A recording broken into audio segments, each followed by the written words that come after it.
video, and then we'll bring Mr. Divoff up and here on stage. Thank you. Thanks.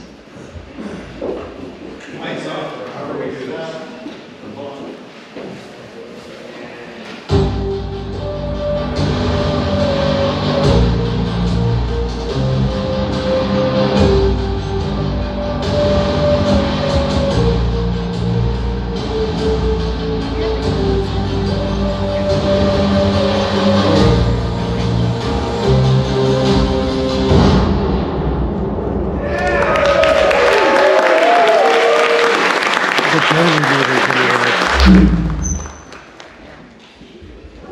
Andy, okay, give him applause, the dude. I need to go all the way out here with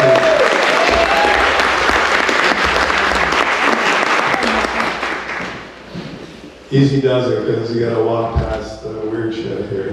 Weird shit, $50. No, priceless.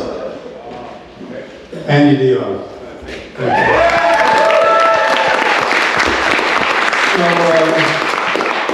An incredible career. I've been doing this thing called Freak Show, where it's essentially like a podcast, but we do a 3-camera shoot.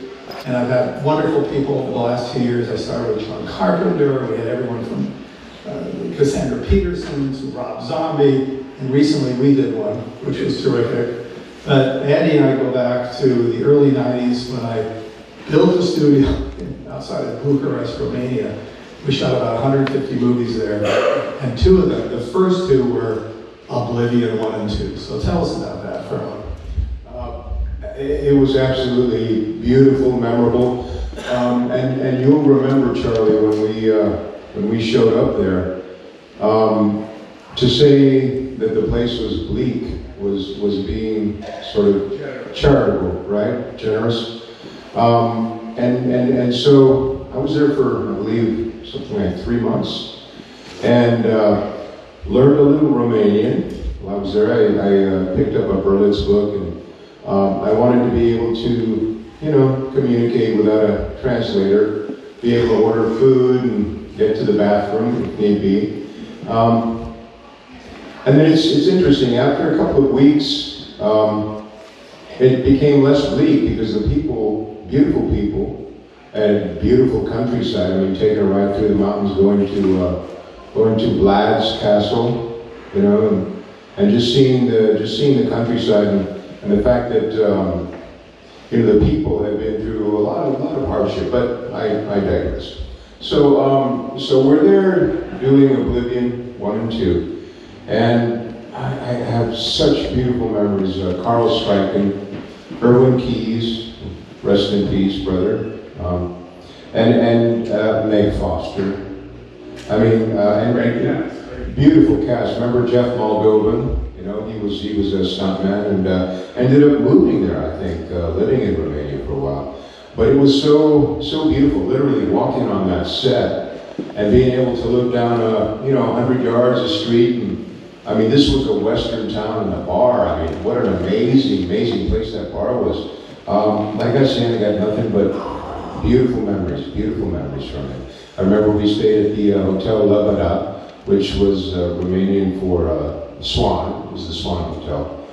It was beautiful, and then we started to get into winter, and you talk about cold, and the crazy bus driver who was, I mean, this guy trusted his brakes more than he should have. Spun out a couple of times, but again, just absolutely beautiful being over there. And thank you for bringing me in. I appreciate that.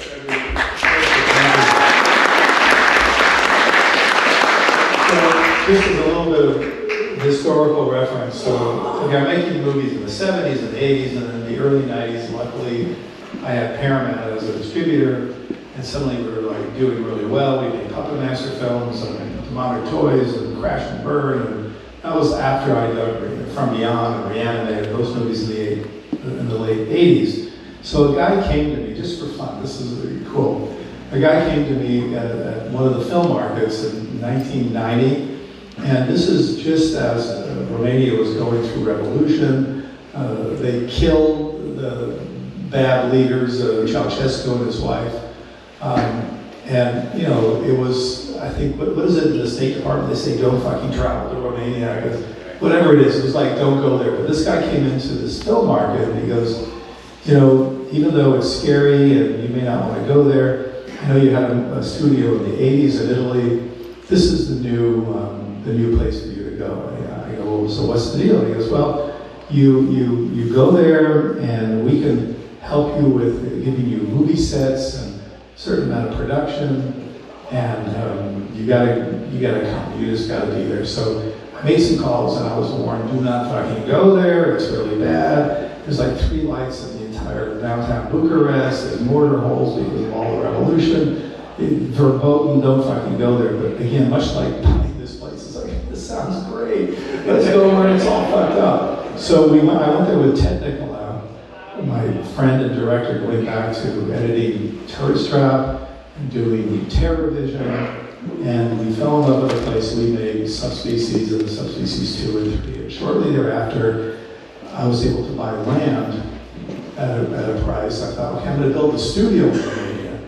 And that was the ambitious plan. But luckily, with Paramount and money, it was all very possible. We built some sound stages. I thought, I need to build the first backlot, the first set on this 100-acre plot of land that I bought. And it was to be a Western town. And I didn't want to do a Western town. I thought, okay, I grew up in a Western town. My dad made Westerns back in Italy. So it's got to be a sci-fi Western town. And I don't know how this all happened, but one of the people that were suggested to me in this sci-fi epic before you was George Takei.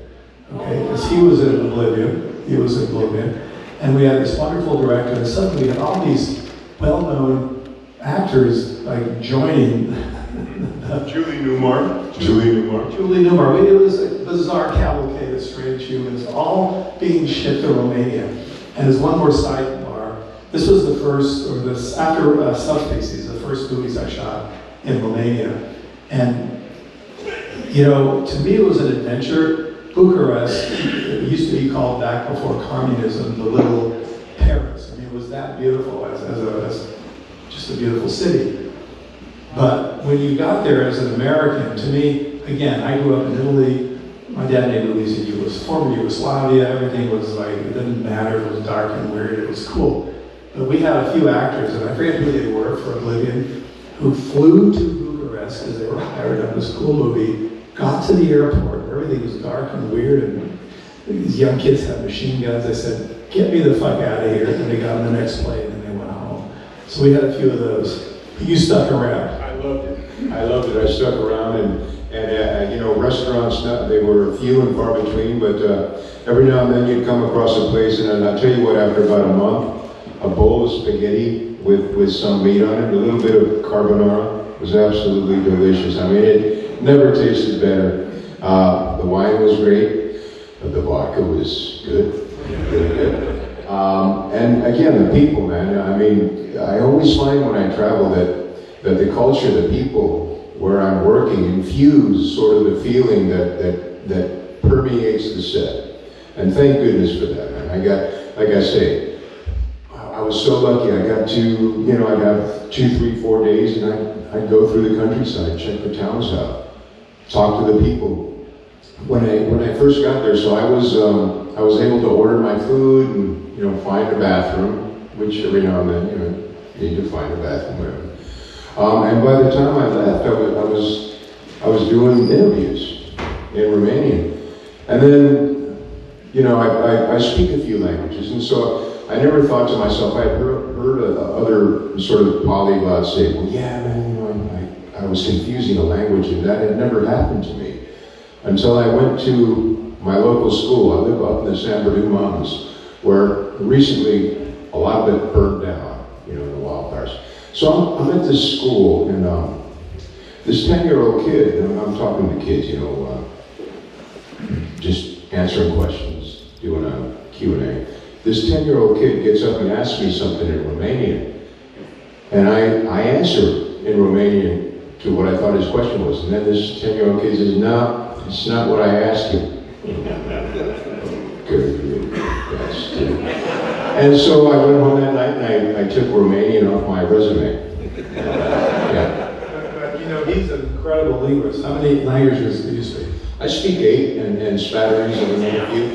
That's unbelievable. Okay, speaking of language, just one little anecdote which you may or may not remember. So when I first went to Romania before Oblivion, and I was with Ted and the Romanian sort of hosts, this was so bleak. This was literally months after Revolution. So we went to this palatial place, and they were going to give us this amazing dinner. And we sat down, and there was endless amount of silverware and glasses and cutlery and all this crazy shit. I go, wow, this is great. 30 minutes into it, they were serving wine. The wine was really good. Eventually, they brought like some carrots, and then some really like not good breadstick. And then the most sad salad ever. But this was, this was a palace, and they had people bringing all these things, and it's like, okay, I'm eating like another fucking carrot. And where's the bread? There was no bread.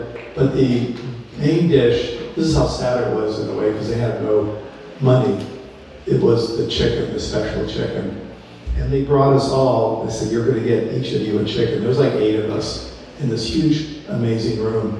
And they brought the smallest, I thought it was a Cornish game hen. It was like a pigeon, cooked up and all shriveled up. You had to eat these little bones. But at the end of this meal, which was, I understood they didn't have things, but there were a lot of pomp and circumstance.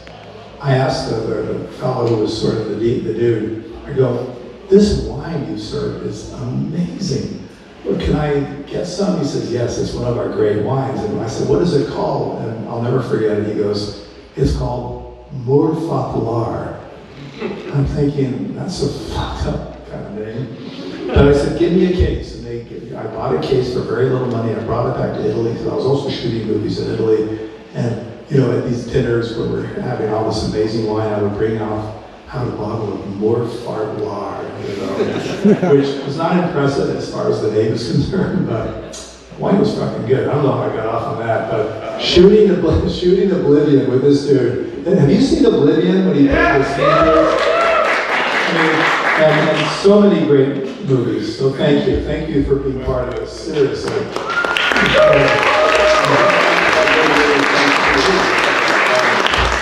And Charlie, thanks for your generosity and bringing me here. And if I can push it a little, may I do something from WishMaster for the kids? Yeah. I'm going to ask you guys, please, to close your eyes. But before you do, put your wallets on your right knee. Do me a favor, close your eyes. We're gonna do a little traveling with the genie. Run, insect. Run and tell those you will what you will.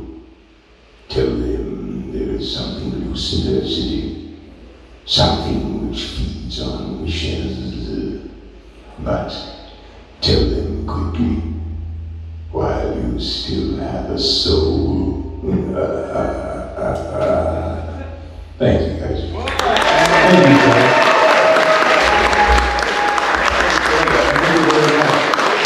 All right. Andy Divoff, man.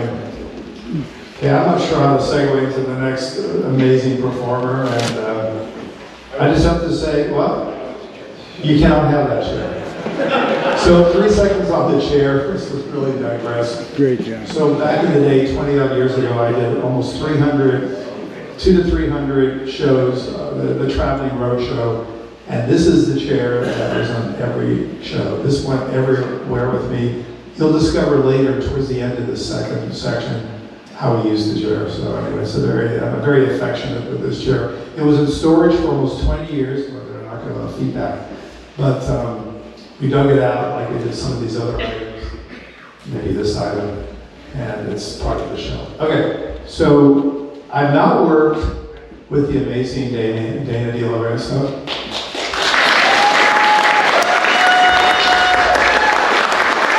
But a very close friend of mine who sort of grew up with full moon movies, a guy named Dominic Mancini.